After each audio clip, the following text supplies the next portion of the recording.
Hello and welcome to Forever Rugby on Forever Sports, and a very interesting day in the world of rugby after the World 12s, a new concept, new sort of format that is being launched, officially appointed CEO, and the same day, World Rugby have officially come out and said that they will not sanction and write off the tournament within the World Rugby framework, which means that as a tournament, it's kind of sort of dead in the water because any sort of tournament or sort of event that is not sanctioned by World Rugby means that it won't have the buy-in of your sort of your union, your national federations, basically. So, without the support of World Rugby and the support of national federations, a concept like a World 12s becomes very difficult to try and actually have. When you think of all the sort of the major tournaments in the world, or even if you look, for example, at cricket, where so these tournaments like the IPL, the CPL, the 100, for example, these are all tournaments that were sanctioned by national federations within the ICC framework.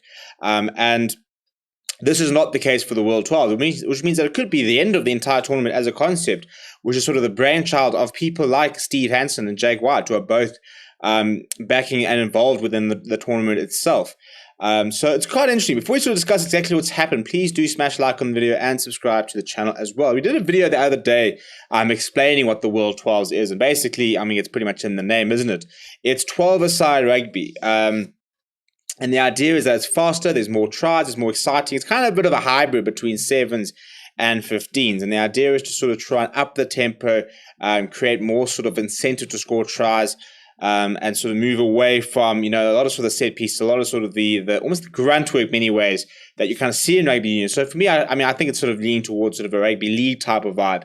Now, World 12 Chief Executive Marina Samaricina said that the World 12 has and continues to be in regular contact with World Rugby. So as far as they're concerned, they still think that this concept can go ahead. He says that the challenges around the international calendar are well known. World 12s is a long-term project and will grow over the years.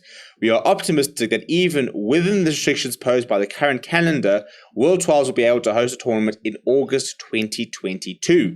That includes a number of the game's leading players who will not be impacted by fixture clashes at that time. So that's sort of the whole idea, is that it will take place in the off-season, basically between what your sort of incoming tours, that sort of June and July international window, and beginning of top 14 premiership, etc. in sort of September, and hence sort of that August period. World 12 has always been stated its commitment to working closely with all the game stakeholders to build an event that showcases the best talent while bringing new audiences and significant investment to the sport. There's no possibility of All Blacks, Wallabies, Springboks being involved because of the Rugby Championship being held at the same time. So it wouldn't have any All Blacks players or Springbok players or Wallabies players or Argentina players within the World 12 because they're planning on having it during sort of the Rugby Championship. Now, the biggest problem is that the major sort of people against it have been the likes of those involved in the Premiership as well as the top 14, your two top tournaments within Europe itself. I'm not quite sure where the URC stakeholders stand, but so when you've got a top 14 and the Premiership, who pretty much have the bulk of the players that will be involved in this tournament, given the fact that there will be no Springbok, Argentina, Wallabies, New Zealand players, so it would mostly be the 12s would mostly sort of be UK, French, Irish, Scottish, Welsh, Italian sort of players. Given the fact that the top 14 and the Premiership are against it, most of the top players or the leading players that they sort of speak of, that they would want to sort of exhibit to the world, would be players playing in this league.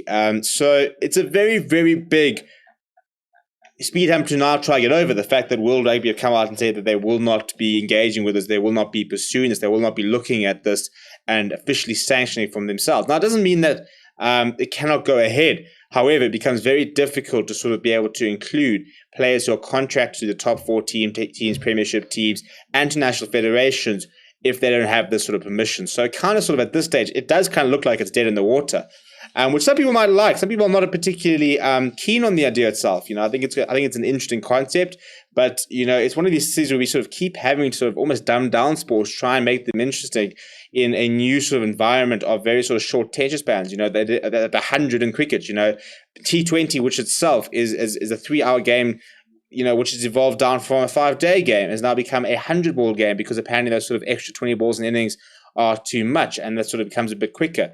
People sort of talking about the fact that football at 90 minutes should maybe be reduced down to few shorter games, because so it's sort of all sort of this evolution towards shorter, faster, more high intensity and more entertaining formats of the game. But at this stage, that's the situation with all 12s. We'll have to see what happens with them and whether they sort of continue to try and move towards having a first edition in August 2022, and where they can try and get World Rugby on board, or if World Rugby will remain steadfast and not sort of underwrite it and back the tournament. But let me know what you think down in the comments below. Smash like the video and subscribe to the channel as well. My name is Steven. Thank you very much for watching, and I'll chat to you soon.